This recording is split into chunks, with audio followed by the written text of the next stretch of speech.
And we now take up agenda item number 5, report by the Secretary General of the OSCE. And I give the floor to the Secretary General of the OSCE, Her Excellency Ms. Helga Maria Schmid, to deliver her report to the Ministerial Council. The floor is yours, Helga. Thank you very much, Madam Chairperson, Madam President of the Parliamentary Assembly, Excellencies, dear colleagues. It is a pleasure to be in Stockholm and meeting in person once again. It's my first report to the Ministerial Council as Secretary General, and I would like to break a bit with orthodoxy, because all too often speeches about the OSCE complain about the state of cooperation in our region, the lack of dialogue, the growing mistrust.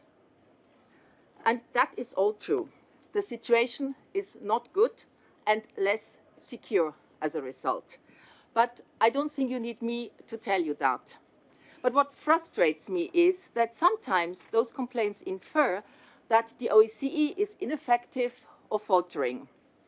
Now, I completely understand why you and your representatives may feel that way, seeing confrontation chosen over pragmatic cooperation, putting gargantuan efforts into negotiations for minimal returns, sitting through repetitive exchanges of statements every week, dealing with politicization of the simplest, most fundamental tasks, from the agreement of dates for meetings to the adoption of our budget.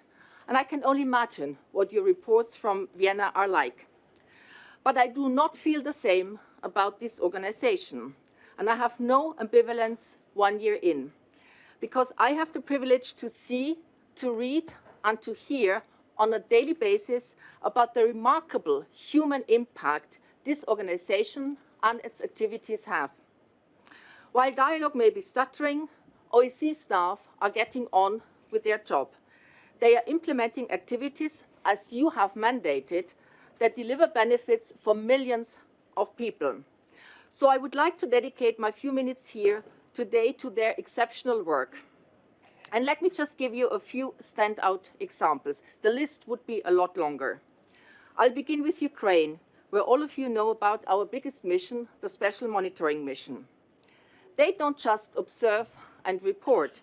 This year, they have facilitated roughly 800 localized ceasefires.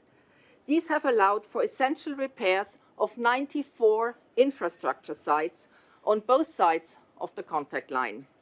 Those repairs have ensured electricity, water, gas, and communications for over 5 million people. The wider picture, unfortunately, is deeply troubling and warrants attention. And I have to point out that our mission continues to face constant impediments.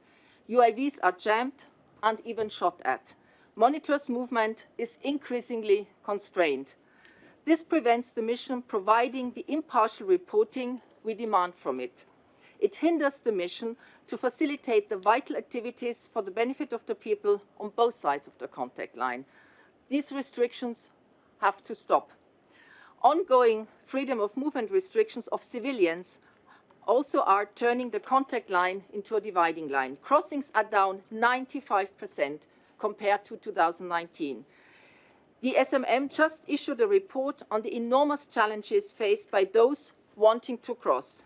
It hits people's daily lives. They cannot visit family, they cannot access pensions, documentation, education, healthcare, or just go to their jobs. And it also undermines the prospects for longer-term reintegration. Dear colleagues, looking elsewhere in our region, in Kyrgyzstan, we have removed all melange, a toxic rocket fuel component which posed a major risk to human and environmental security. Over 150 tons were removed from deteriorated reservoirs, eliminating a risk to a local community of 21,000 people. And I'm glad that we will discuss later today the implications of the situation in Afghanistan for security in our region. Central Asia will be disproportionately affected, but its impact stretches across the OSCE. Also, President Federfeld just referred to that.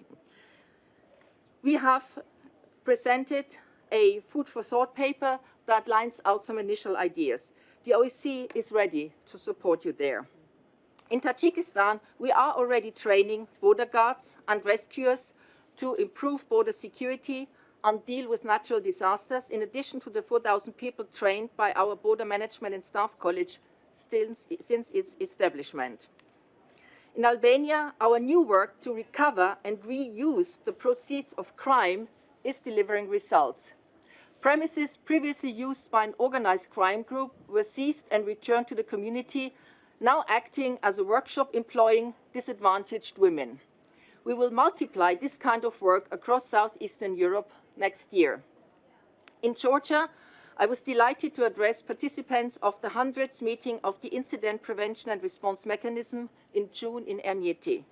Since 2009, this mechanism has addressed various security and humanitarian issues as a crucial part of the architecture of the Geneva International Discussions. And it has helped resolve several practical challenges faced by the conflict-affected population, from detention cases to irrigation, farmland use, to accessing information on the pandemic. We have delivered numerous pioneering simulation exercises on combating trafficking in human beings. This is part of our work to tackle an unacceptable culture of impunity, where for every 2,200 trafficking victims, there is just one prosecution. And we are working hard to tackle demand, stepping up our work with partners to help prevent forced labor in supply chains. We have been championing women's economic empowerment across the OSCE region. In Uzbekistan, for example, we worked with a startup that helps female-owned small businesses operate online and sell to their neighborhoods. 2021 was also a year of climate action. The OSCE was no exception here. We have identified 42 climate hotspots in our region where climate impacts might fuel instability. Most of these hotspots are transboundary. They require joint regional responses, like our work in the Shah Mountains spanning Albania, Kosovo, and North Macedonia, to our activities on wildfire management in the South Caucasus. And I'm sure that each of the heads of OSCE institutions could reel off their own examples just as easily. Teresa Ribeiro and RFOM's monitoring of media developments and staunch support for freedom of expression, free media, and safety of journalists. Or Kyra Abdrakhmanov's and the HCNM's discreet diplomacy on national minorities, reinforcing our conflict prevention. Matteo Mecacci and Odia's work to promote and stand up for human rights, democracy, and the rule of law, often imperiled in our region. And I'm saying this because security is never, ever one-dimensional.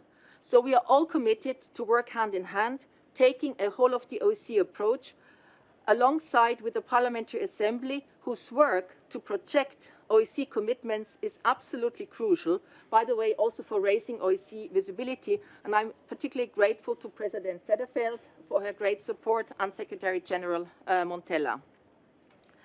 Dear colleagues, all of this and so much more gets delivered on a budget which, to borrow the words of one of you who replied to my letter, remains rather humble compared to other international organizations. For roughly 140 million euros, you get the Secretariat, 3 specialized institutions, 14 field operations, excluding SMM, because they have an extra budget. You get an organization which delivers on a mandate broader than any other regional security body, stretching from arms control to free media. You get over 350 projects and 2,700 expert staff, not including the additional 1,300 who work for the SMM, our special monitoring mission in Ukraine, or our 230 additional extra budgetary projects. You get all this for around 20 cents per citizen per year. Last night, over dinner, some spoke about the need for a stable budget and timely adoption, and also the need for budget reform. And indeed, we cannot sustain another year of zero nominal growth. We need the resources to do good on the ground. And there is much more that this organization can do and should do if equipped to do so, in particular our excellent field missions. I remain committed to do my own small part internally to ensure that we are lean, that we are agile and ready to do so. In my hearing prior to my appointment, I pledged to prioritize effective and efficient management as Secretary General, and I have endeavored to do just that. Within the Secretariat, I have initiated a functional review to look into our processes, our structures and systems to address gaps, but also redundancies. Its aim is to analyze and align our functions and resources in a better way. So we make the most of your contributions and that we deliver in the most efficient manner. The process is well underway. Its initial findings will be presented in the first half of 2022, followed by a thorough implementation plan. I'm also modernizing many of our internal policies, including on results-based management and evaluation, to ensure we focus on impact. This week, I joined a staff meeting evaluating our adaptation to COVID-19.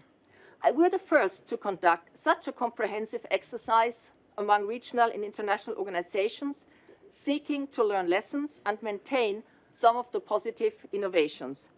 And let me say that I'm very proud of the OSCE staff for their excellent work under challenging circumstances, particularly in relation to COVID-19. And work is also advancing to ensure a professional and ethical workplace culture in line with international best practices.